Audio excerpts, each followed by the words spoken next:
Amigos e amigas, um assunto realmente polêmico, difícil, que se conversa muito, mas que pouca gente conhece, é o que nós chamamos de Inquisição. É um processo que aconteceu durante praticamente 600 anos na história do mundo e da Igreja. Bem, eu gostaria de colocar aqui, de maneira muito rápida, nesse pequeno programa, algumas coisas sobre a Inquisição. Podemos tratar disso depois com mais tempo. Mas eu gostaria de dizer inicialmente que quando o Papa João Paulo II ele quis celebrar o milênio, né, o segundo milênio da Igreja, no ano 2000, o Papa João Paulo II ele queria pedir perdão ao mundo pelos pecados dos filhos da Igreja, não pelos pecados da Igreja, porque a Igreja, o nosso credo diz que a Igreja é santa. Creio na Igreja una santa. A Igreja não tem pecado. Quem tem pecado são os filhos da Igreja. E o Papa queria pedir perdão ao mundo pelos pecados dos filhos, como realmente ele fez. Só que ele fez o seguinte: no ano de 1997, ele fez no Vaticano um simpósio sobre a Inquisição. Ele queria saber a verdade sobre a Inquisição. Então o Papa chamou 30 dos maiores historiadores do mundo, independente de religião, de ideologia, de credo, de crença, de nação. Eu quero os 30 maiores historiadores do mundo.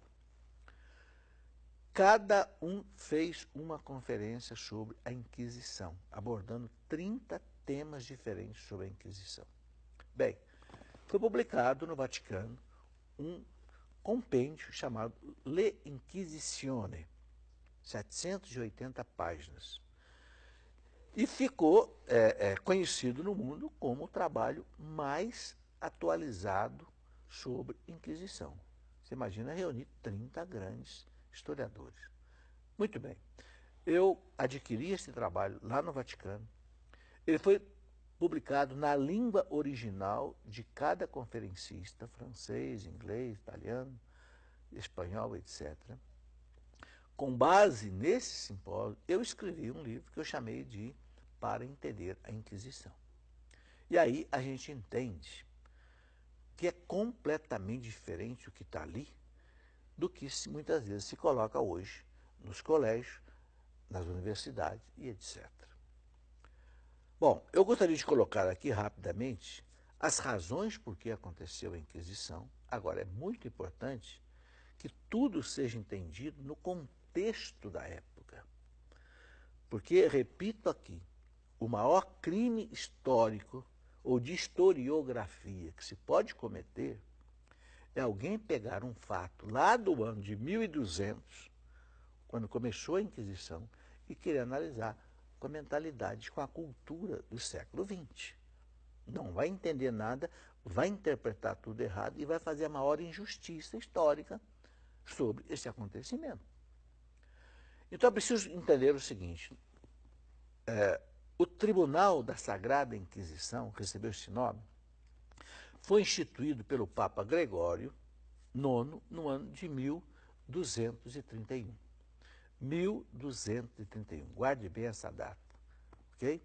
Bom, por quê? E o que era esse Tribunal da Sagrada Inquisição? Esse tribunal foi instituído pelo seguinte: porque 200 anos antes, lá por volta do ano 1000, surgiu na Europa 100% cristã, absolutamente cristã, porque eu já expliquei aqui nos nossos programas que durante 600 anos a Igreja moldou a civilização europeia, moldou a arte, moldou a música, moldou a cultura, mudou a literatura, mudou a arquitetura, mudou tudo cristão. Por quê?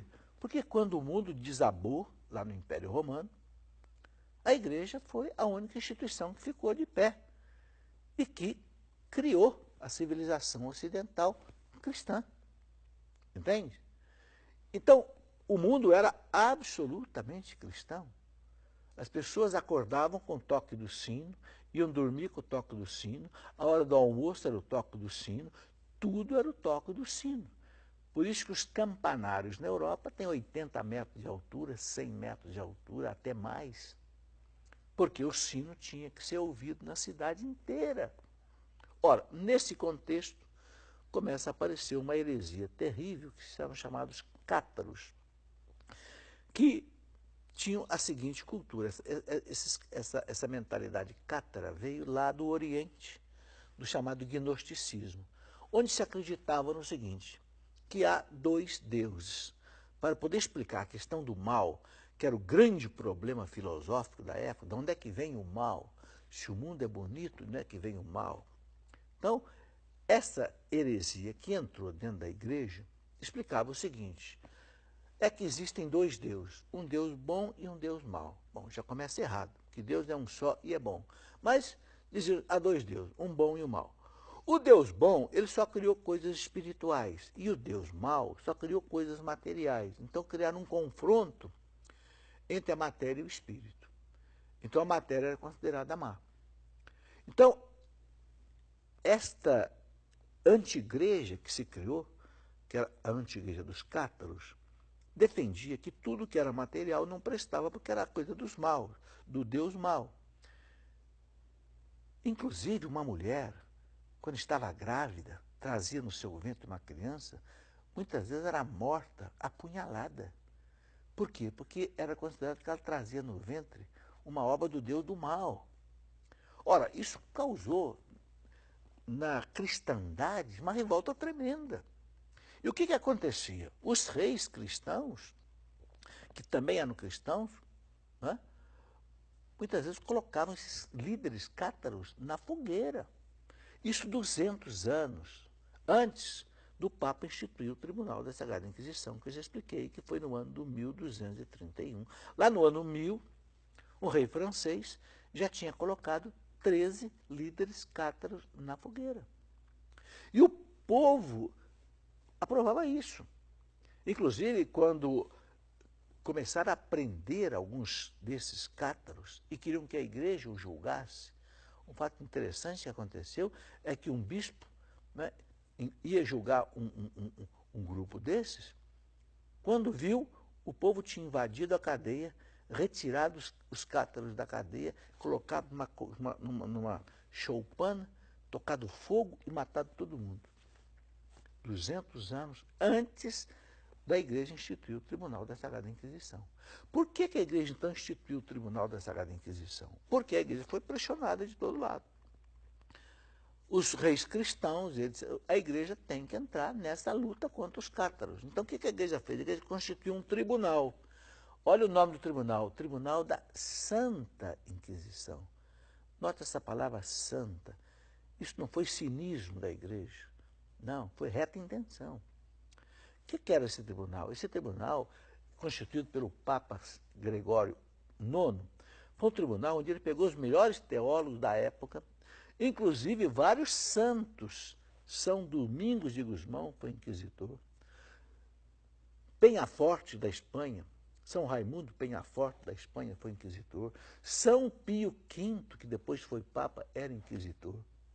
Então, o que era um tribunal da Sagrada Inquisição? Era um tribunal sério, usando o direito da época, que julgava o seguinte, a pessoa era presa, um cristão era preso como cátaro, herege, que provocava essas convulsões sociais, ele era julgado por esse tribunal. E era dado a ele a oportunidade de se converter, dizer, não, eu deixo disso, eu vou viver como cristão, etc, etc. Só que o catarismo era coisa tão forte, e na cultura deles, a morte, inclusive a morte por suicídio, era uma graça, porque se libertava do corpo, que era obra do mal. Então, muitas vezes, preferiam morrer mesmo do que deixar o erro. Bom, então o que o tribunal fazia? Quando estava diante de um réu chamado impenitente, ou seja, ele chamava na época de herege contumaz. Então o tribunal dizia, essa pessoa aqui não aceita se converter, não aceita se arrepender, realmente essa pessoa aqui está no caminho errado. Só que tinha uma coisa muito grave na época. Na época, vigorava o direito romano, que dizia o seguinte, um crime contra a fé é um crime contra o Estado, ou seja, é um crime civil. porque havia a união do Estado com a Igreja. E vinha lá do direito romano. Então, a pena para uma pessoa que perseverasse na heresia, tendo chance de mudar pelo Tribunal da Inquisição, e não, essa pessoa, o Estado o punia. Por quê? Porque era uma lei do Estado que um crime contra a igreja, contra a fé, era também um crime de lesa majestade real, cuja pena era a pena de morte. Então, com isso, realmente, muitos dos condenados no Tribunal da Santa Inquisição foram mortos realmente nos chamados autos de fé. Agora, o número de mortos é completamente diferente do que se fala hoje, que foram milhões de bruxas, nada a ver. Nesse simpósio que o Papa João Paulo II fez, e que abriu os arquivos do Vaticano para esses 30 pesquisadores, todos os arquivos da Inquisição foram abertos à disposição. Os números que foram levantados são irrisórios perto do número que se diz. Então, eu escrevi um livro que eu chamei de Para Entender a Inquisição, onde ali eu coloco todos esses dados, esses números que o simpósio do Vaticano trouxe. E aí você pode observar que é completamente diferente daquilo que a maioria de professores coloca nos cursinhos, nos colégios, nas universidades. Bom, então, o que eu sugiro para você? Eu não quero que você acredite em mim. Eu gostaria que você pegasse esses documentos desses 30 historiadores do mundo, que eu transcrevi muita coisa no meu livro para entender a Inquisição. Ou você fosse na fonte original, Le Inquisitione, publicado pela Biblioteca do Vaticano, e você fosse confrontar esses dados. E aí a gente vai entender o seguinte, que no contexto da época, nem os santos se voltaram contra a Inquisição. Pelo contrário, muitos santos e beatos foram inquisidores. Você não vai encontrar um São Francisco de Assis, que é da época contra a Inquisição. Você não vai encontrar um São Domingo de Gusmão contra a Inquisição. Você não vai encontrar um São Raimundo Penhaforte contra a Inquisição. Você não vai encontrar uma Santa Teresa d'Ávila, um São João. Você não vai encontrar nenhum santo contra a Inquisição. Por quê? Porque os santos, na cultura da época, no contexto da época, também eles acharam que aquilo era necessário. Entendeu? Então, é claro que hoje jamais caberia fazer uma inquisição. Mas é líquido e certo, na historiografia desses grandes historiadores, que na época a Inquisição era entendida de uma maneira como se fosse uma coisa necessária para que a igreja não fosse destruída pela anti-igreja cátara, com bispo, com paróquia, com diocese, que se criou naquela época. Bom, é um estudo longo que eu sugeriria a você que, se quiser aprofundar, pode ler nesse livro ou então em outros livros que podem dar a você, especialmente o simpósio, o compêndio do simpósio do Vaticano, que pode dar a você uma informação mais segura ainda.